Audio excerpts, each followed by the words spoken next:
Our faith has indeed been tested. Kamala Harris. Today we'll look at how faith shapes the life and values of the United States presidential candidate. Through her own words, you'll hear how her upbringing in church and her deep connection with God have influenced her perspective on leadership, service, and community. So, I grew up in the church. I grew up in 23rd Avenue Church of God in Oakland, California. And I learned that to really be true to the teachings of Christ, one must think of our faith as a verb. That was just a glimpse of the depth and conviction behind her words.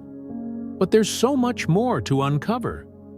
Harris shares how her faith guides her in action, giving her purpose and driving her to lead with compassion and understanding. Because Jesus is telling us then about, yes, we must love thy neighbor, but let's define and be clear about who is our neighbor. Before we continue, I would like to remind you, brothers and sisters, to hit that like button and subscribe to the channel for more insightful content about the spiritual lives of celebrities. Without further ado, let's jump into where Kamala Harris talks in depth about her faith, her values, and how they shape her approach to politics. Trust me, and let's dive in. I grew up attending 23rd Avenue Church of God in Oakland, California. And one of the important places there is where I learned to believe in what is possible. And that we each have the ability to achieve what is possible. After all, as I know we have all learned and been taught, faith is not passive. Faith motivates action. It lifts us up and it gives us purpose. And I learned that to really be true to the teachings of Christ, one must think of our faith as a verb, meaning that it is not only about our faith and our words, it is about our actions and our deeds. And I was raised by a mother who was very tough. And she would say many things. And she'd say, your life, if you are true to your faith and your belief about what is right and your power, and if you know your power, then you will live your life, whatever profession you choose, in a way that is about service to others. When you are prepared to lead, you just lead. And you do that empowered by the love of Christ. You do it in a way that you understand your power. And remember always the teachings. Our faith has indeed been tested. But it is that same faith, our faith in God, our faith in humanity, and our faith in what is possible. It is that same faith that I know has seen us through, that has helped us to see the light in one another. And it is that faith that fuels me to say now, and often as I do, so many times, that let us see, always guided by our faith, let us be able to see what can be, unburdened by what has been.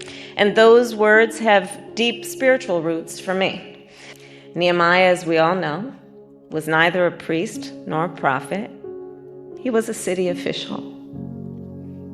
After Jerusalem was burned and broken, Nehemiah told the people, let us rise up and build. And they did. Their faith allowed them to see what was possible and to see how to make it so. That, I believe, is the faith that we as a nation must and do summon today. So I will end with a simple prayer. God, grant us faith, not only in you, but in one another. Let us be kind. Let us be generous. Let us be full of grace. Let us see the light in all your people. and be guided by that light for all our days. God, may you bless us all, and may you bless the United States of America. Thank you. In the book of Luke, about the parable of the Good Samaritan.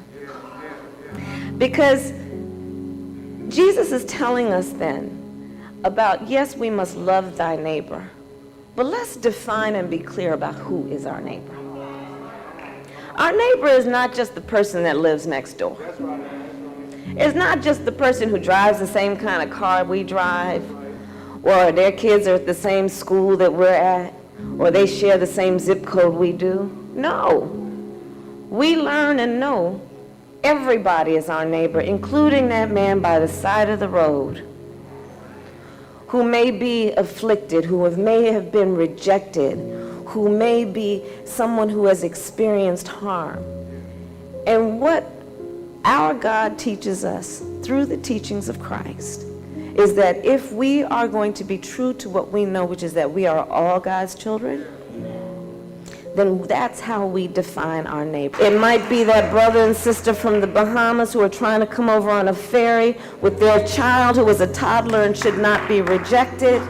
It may be that senior who right now is trying to decide whether they can afford to fill their prescription or fill their refrigerator. It might be that person who we know is looking at the fact that our children have to go to school each day and endure these drills where they're learning about gun violence and they're experiencing trauma when they should be learning. It is about us standing up and saying always that to be true to our faith and live our faith, we must lift up everyone, knowing that is the strength God gave us. And to be true to our faith and to live through the teachings of Christ, it is about who we lift up, knowing everybody is our neighbor and we are all God's children. Kamala Harris's speeches about faith reveal key aspects of her character, which are vital for someone aspiring to lead the United States. She frames faith not as a passive belief, but as a call to action, emphasizing compassion, service, and community. This resonates with many, especially in a country as diverse as the U.S. Her message of loving thy neighbor and viewing everyone, regardless of background or status, as part of a shared community reflects a commitment to inclusivity and empathy. By drawing on biblical teachings, such as the parable of the Good Samaritan, Harris positions herself as a leader focused on caring for the vulnerable and marginalized. This broader understanding of leadership, rooted in moral values and a duty to serve others, aligns with the expectations many have for a president who can unite the nation and heal divisions. Harris's references to faith also extend beyond personal belief, suggesting that her leadership would be driven by both ethical principles and a desire for social justice. Her speeches on faith highlight her commitment to lifting others up and pursuing justice, qualities essential for a leader of a global superpower. In summary, these speeches demonstrate Harris's belief in leadership grounded in action, empathy, and unity. For a potential president, this combination of moral conviction and a call to serve is a powerful message for both domestic and international audiences. When Congress passes a law to restore reproductive freedoms as President of the United States, I will sign it into law. While Harris frequently speaks of faith and service, her stance on abortion may conflict with the Christian view that life must be protected from conception. This raises important concerns for voters of faith, who may see a disconnect between these political actions and the moral values they hold dear. Thank you for watching. If you found this video insightful, be sure to give it a thumbs up and subscribe to the channel for more inspiring content. And if you're interested in hearing more famous voices speak about their faith in Christ, check out our playlist, where we feature powerful testimonies and reflections from well-known figures. Keep watching, and let's continue this journey of faith together. See you in the next video.